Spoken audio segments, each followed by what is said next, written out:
सत्यासाठी आमची धडपड. महाराष्ट्र नाद न्यूज मराठी. घरच्या रोजच्या गरजेच्या वस्तूंसाठी आता दूर जाण्याची गरज नाही, कारण आपल्या दर्यापूरमध्ये सिद्धिक जिकरभाई घाणीवाले किराणा होलसेल व चिल्लर किराणा दुकान. आपल्या घरातील दैनंदिन गरजेच्या किराणा वस्तूंची विविध रेंज योग्य दरात आणि विश्वासाने उपलब्ध. म्हणून आजच भेट द्या सिद्धिक जिकरभाई घाणीवाले किराणा.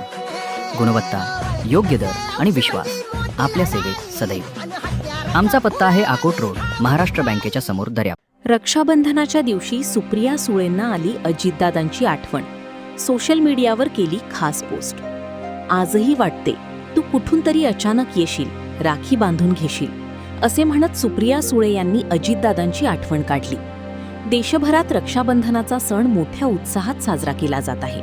रक्षाबंधनाच्या दिवशी राष्ट्रवादी काँग्रेस शरद पवार गटाच्या खासदार सुप्रिया सुळे या दिवंगत अजित पवार यांची आठवणीने भावूक झाल्या. या संदर्भात त्यांनी सोशल मीडियावर पोस्ट करत भावनांना वाट मोकळी करून दिली. महाराष्ट्राचे उपमुख्यमंत्री अजित पवार यांचे 7 महिन्यांपूर्वी विमान अपघातात निधन झाले. अजित पवार यांच्या निधनानंतर या संपूर्ण पवार कुटुंबाबरोबरच अवघ्या महाराष्ट्राला मोठा धक्का बसला. अजित पवारांच्या निधनानंतरच्या या पहिल्याच रक्षाबंधनाच्या दिवशी सुप्रिया सुळे मोठ्या भावाच्या आठवणीत भावूक झाल्या.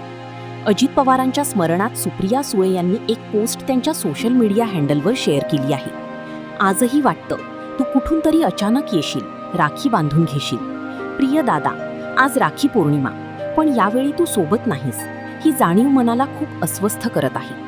7 महिन्यांपूर्वीची ती भीषण सकाळ आणि तुझं अचानक निघून जाणं, यावर आजही विश्वास बसत नाही. लहानपणापासून एकत्र वाढताना आपली भांडणं, एकमेकांवरचं प्रेम आणि एकमेकांविषयीचा अभिमान हाच आपल्या नात्याचा पाया होता. आजही वाटतं तू कुठून तरी अचानक येशील, राखी बांधून घेशील. बहिणींसोबत गप्पागोष्टी करत पुन्हा कुटुंबात रमून जाशील. तुझ्या नसण्याने निर्माण झालेली पोकळी कधीच भरून निघणारी नाही. तू जिथे असशील तिथून तुझं प्रेम आणि आशीर्वाद असेच सदैव पाठीशी राहू दे, असे सुप्रिया सुळे यांनी पोस्टमध्ये म्हटले आहे. दरम्यान रक्षाबंधनाच्या पूर्वसंध्येला खासदार सुप्रिया सुळे व काँग्रेसचे आमदार विजय वडेट्टीवार यांच्यातील वादाची जोरदार चर्चा राजकीय वर्तुळात पाहायला मिळाली. विजय वडेट्टीवार यांनी सुप्रिया सुळेंकडे ओबीसी प्रमाणपत्र असल्याचा उल्लेख केला. विजय वडेट्टीवार यांनी माझ्याकडे ओबीसी प्रमाणपत्र असल्याचा पुरावा सादर करावा किंवा माफी मागावी, असे आव्हान सुप्रिया सुळेंनी दिले. यानंतर लगेचच विजय वडेट्टीवार यांनी या विधानाबाबत माघार घेत खेद व्यक्त केला. सत्यासाठी आमची धडपड.